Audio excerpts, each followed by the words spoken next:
this is just a bad dream. Garry was laid to rest on September the 3rd, 2007, 3 weeks after his death. It was a traumatic moment for the whole family.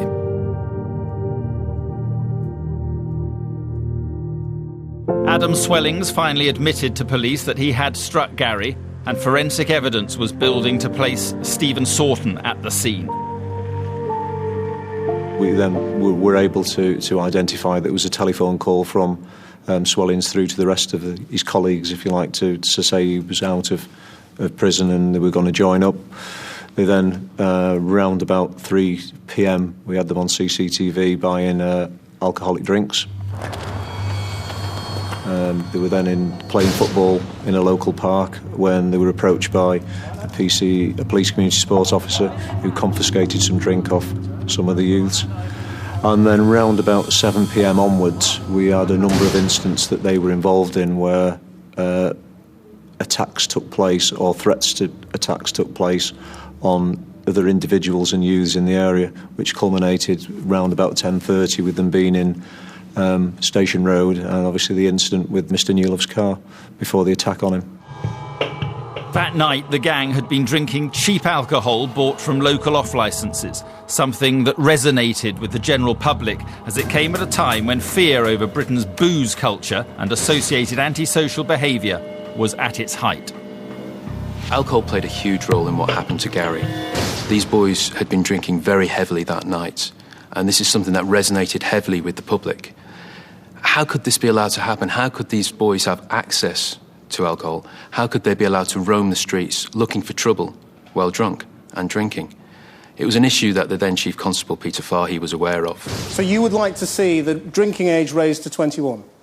Yes, absolutely. And it is this issue also about drinking in public. It was certainly based on not just the Garry Newlove case, but the fact that it was such a huge issue for us right across Cheshire.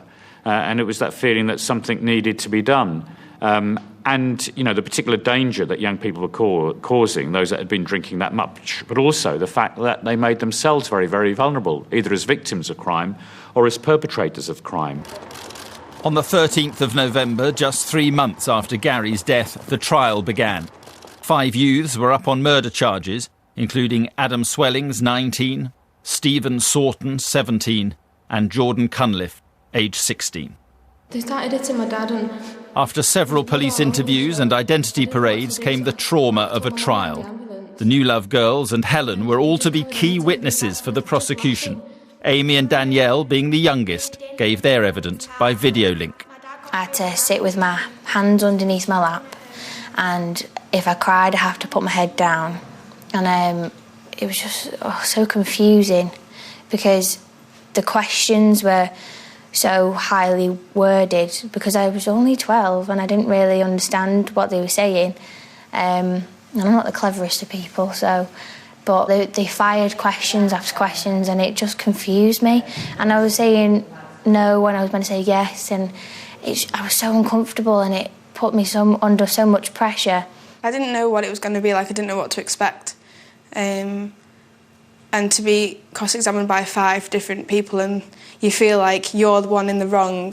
That's how I felt. When I got there, I thought I'd done something wrong, and, if I say something that, isn't spot on, if I've got, like, a description of one of the guys wrong, I'm going to ruin everything and they're not going to be put away. I felt like I could, in one word, let someone down, and then that would be on my conscience. And I already felt guilty for, not saving my dad, and I still do, and I know I can't have done anything. What was it like seeing those youths in court? They were just normal, everyday youths you see on the street. But basically, the distance between where I sat and they sat is literally the distance that me and you are at the moment. And to actually see them look around smiling, it's unbelievable. You just think, how can you do that? Is that what they were doing? Yeah, they laughed, they were smiling. It made me feel physically sick, to be honest, and we are told we can't show any emotion whatsoever, so it was a hard 10 weeks to follow. They showed no remorse during the court process. I think at times difficulty was, I think they treated it more as a bit of a joke, in fairness. within the trial process, not taking it seriously. At times they were sniggering, and I think even occasions they were dropping off to sleep as evidence was being given. He went out to see what was happening. I think it was very difficult. I think when they gave their evidence, particularly the children, it was heart-rending to be sat in that court building to hear some of the evidence. And I think from a policing perspective, when you hear the evidence, you always think the benefit of hindsight is the more we could have done on that night or previous. After 10 long, painful weeks for Helen and the girls, the jury were sent out to consider the evidence. But it would be 10 agonising days before they returned their verdict. You have been found guilty of the 5 charged, 3 teenagers were found guilty of Garry's murder. The other 2 were acquitted. Cunliffe, Swellings and Saughton were sentenced to life with minimum terms of 12, 17 and 15 years respectively. Saughton's tariff was later reduced to 13 years on appeal.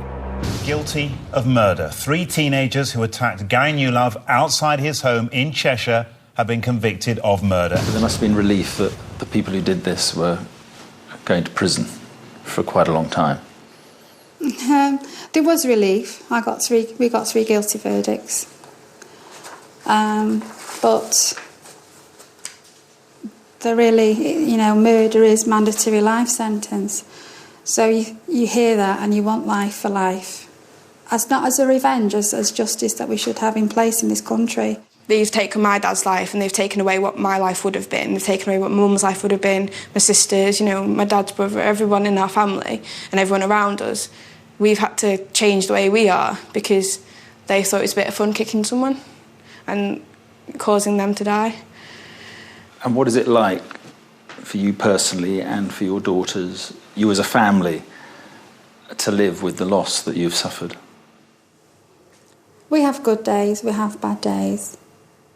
I just now think on the Friday I woke up a wife. On the Friday night I went to bed as a widow. And you don't ever think that is going to happen to you.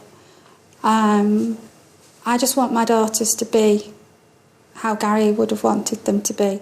To be Zoe, to be Amy, to be Danielle. And to get through each pinnacle moment, on their 18th, the 21st when they get married, that I can stay there and actually think that Garry will be proud of what I'm doing. Next, a family's brave struggle to come to terms with their enormous loss. It's not about Garry being a murder victim. It's about doing something good out of something horrendous. It keeps Garry alive in a sense, but it actually raises awareness.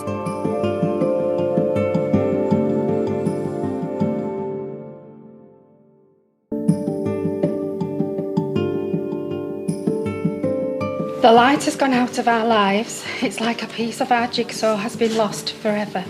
Amy suffers terrible flashbacks of that night, as Zoe and Danielle also do. As regards myself, I am completely broken-hearted. The murder of Garry Newlove provoked public debate and outrage about antisocial behaviour. If we all get together and we stand together, it's more impactful and we may get something done. In the weeks, months and years that have followed the brutal murder, Helen and the girls have become more and more determined for some good to come from Garry's death. There is no quick fix to Britain's problems. We need a real strategy. It's not about Garry being a murder victim. It's about doing something good out of something horrendous.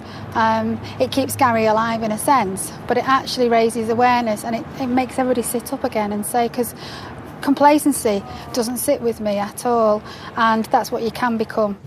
Today, Helen is in London for a series of meetings. Morning. Good morning. They are aimed at discussing how the drinks industry can help to combat binge drinking. Yeah, they're going to be the community pubs, which are really, that's the most important one, to get into local hubs. So that, because the mechanism that we have in place there, that's where the antisocial behaviour is. Yeah. Helen is fighting on a number of fronts to tackle antisocial behaviour associated with drinking, to strive for better victim support, to force better parental responsibility. Her work has triggered national debate. Her hope that another family will not have to bear the anguish hers has suffered. What do you make of what your mother's trying to do and trying to change things. It's horrible that it's got to be my mum that's got to make people sit up and listen. And it's only just now that